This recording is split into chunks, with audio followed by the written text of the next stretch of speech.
Lembrai as maravilhas do Senhor. Mandou vir então a fome sobre a terra e os privou de todo o pão que os sustentava.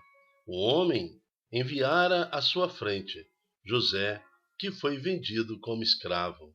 O responsório de hoje está no Salmo 104. Lembrai-vos as maravilhas do Senhor. Lembrar a maravilha do Senhor também nos tempos difíceis. Compreender que é Deus que está à sua frente. É Deus que, assim como providenciou para a família de José do Egito todo o benefício com o seu sofrimento, né?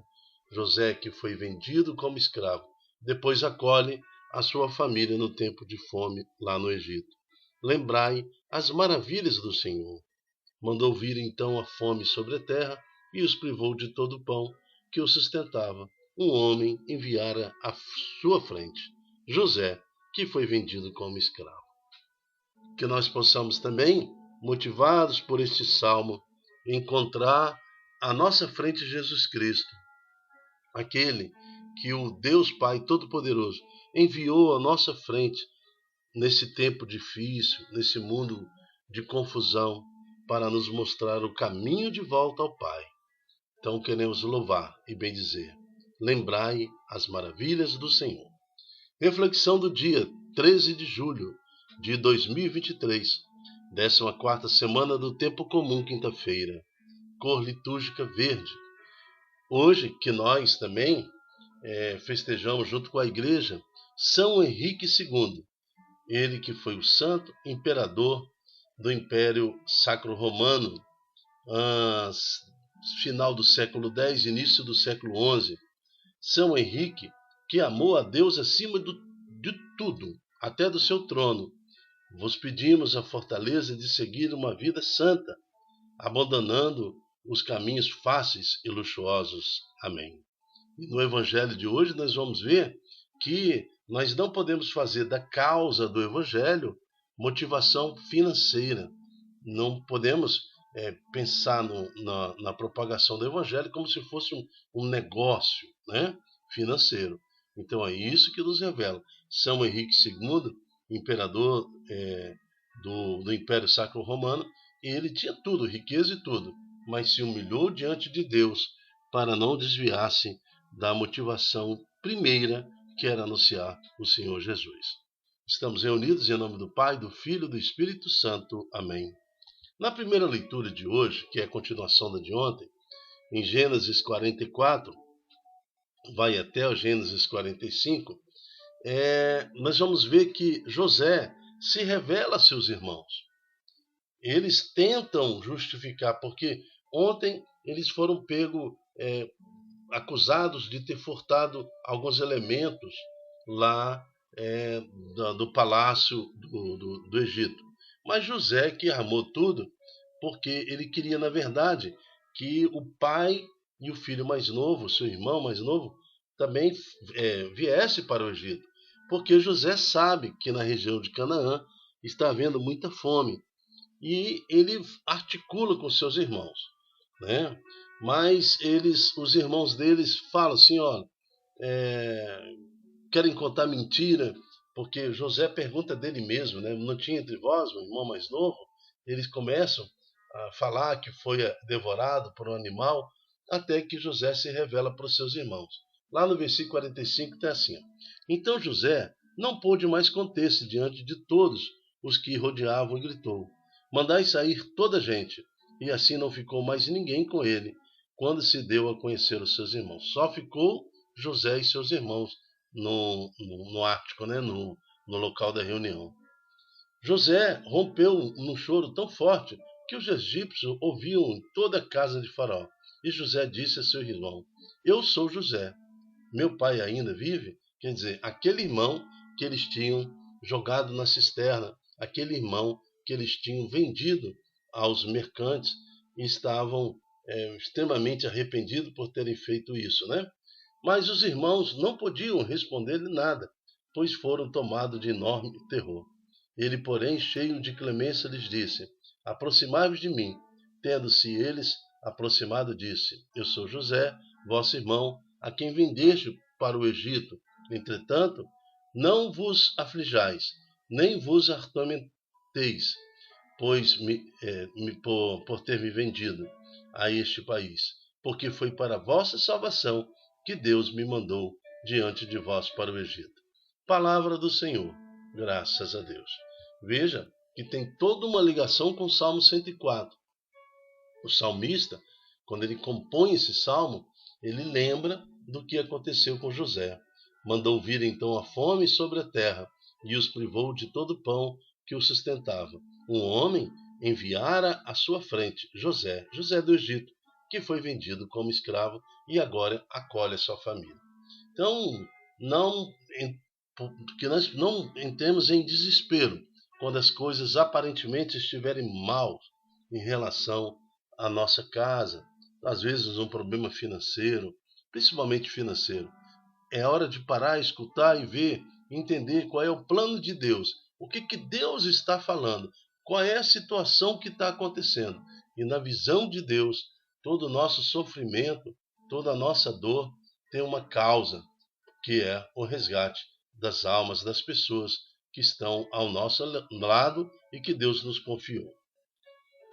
Evangelho está em Mateus capítulo 10, de 7 a 15, e também é continuidade do Evangelho de ontem. O Senhor esteja convosco, Ele está no meio de nós.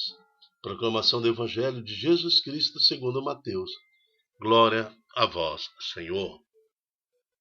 Naquele tempo, disse Jesus a seus discípulos: Em vosso caminho anunciai o reino dos céus, que o reino dos céus está próximo. Curai os doentes, ressuscitai os mortos, purificai os leprosos, expulsai os demônios. De graça recebeste, de graça deveis dar. Então, é a primeira ordem que o Senhor dá à Santa Igreja e também todos os catequistas. O que devemos anunciar? Que o reino do céu está próximo. Quando nós anunciamos que o reino de Deus está próximo, este amor que vem da palavra de Deus, do reino de Deus, lógico, os doentes são curados. Os mortos, especialmente os mortos em espíritos, serão ressuscitados.